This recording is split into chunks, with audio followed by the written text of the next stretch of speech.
Hi everyone, BrainFit Clinical Tricks to Tips is back again with another new video। तो आज मैं बात करने वाली हूँ इवास के बारे में। इवास के बारे में सबको पता ही है।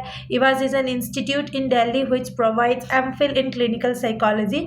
और जैसे कि हम सबको पता है कि this is the last time we are getting MPhil in clinical psychology.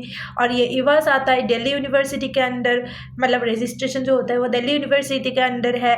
और इवास में हमारी ट्रेनिंग होती है, बट इवास के नाम से इट इज़ फेमस। ठीक है, तो सबसे गुड न्यूज़ मैं पहले बताना चाहती हूँ। जैसे हम सबको पता है कि MPhil clinical psychology is not only for psychology students, students who are from non psychology background वो भी अप्लाई कर सकते हैं। जल्दी अप्लाई कर दीजिए क्योंकि this is the last time you are getting it and this is last time for MPhil clinical psychology. उसके बाद MA क्लिनिकल साइकोलॉजी आ रही है। जो बच्चे हैं अभी ग्रेजुएशन में, जो बच्चे अभी मास्टर्स कर रहे हैं, उनके लिए गुड न्यूज़ है। They are getting MA clinical psychology and only for psychology students ये एप्लीकेबल है। But right now MPhil clinical psychology सबके लिए एप्लीकेबल है। कोई BCom से है, कोई BA से है, कोई BA प्रोग्राम से है, everyone can apply. So do it right now as soon as possible. हाँ, अभी हम अगर बात करें तो अप्लाई कैसे करना है, तो आपको एक फॉर्म मिल जाएगी। मैं फॉर्म के नीचे डिस्क्रिप्शन में उसका ऐड भी कर दूंगी, बट अदरवाइज भी आपको वेबसाइट में एक फॉर्म मिल जाएगी। वो फॉर्म आपको फिल करना है। वो फॉर्म ऐसा दिखता होगा, यहाँ पे आपको अच्छे से नहीं दिख रहा होगा, मैं इसको ऐड कर दूंगी। यहाँ पे कुछ कॉलम्स बने हैं आपके डिटेल्स के लिए, आपको डिटेल्स भर देना है।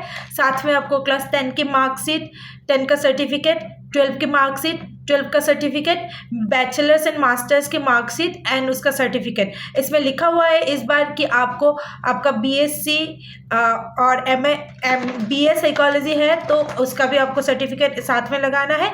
और MA MSc है तो उसका पास्ड आउट सर्टिफिकेट लगाना है। तो इसमें क्लियरली लिखा हुआ है कि आपको पास्ड आउट सर्टिफिकेट लगाना है। That means those who are pursuing right now are not eligible.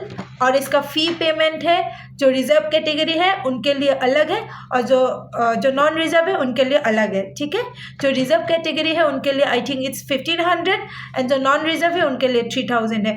पर उसमें भी आपको इशू आ सकती है। जैसे मुझे पता चला है किसी फ्रेंड से कि उसमें वेबसाइट की इशू आ रही है, तो you have to do the payment only through online payment mode. आपके बैंक के ऑनलाइन पेमेंट मोड से ही आप करना कोशिश कीजिए।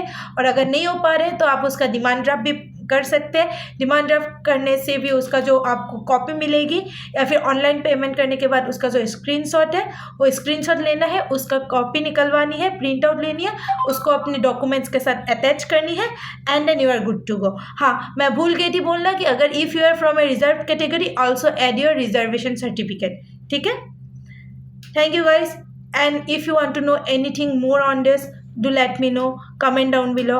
I'll be bringing you with new ideas on tricks and tricks from BrainFit Clinical. Thank you.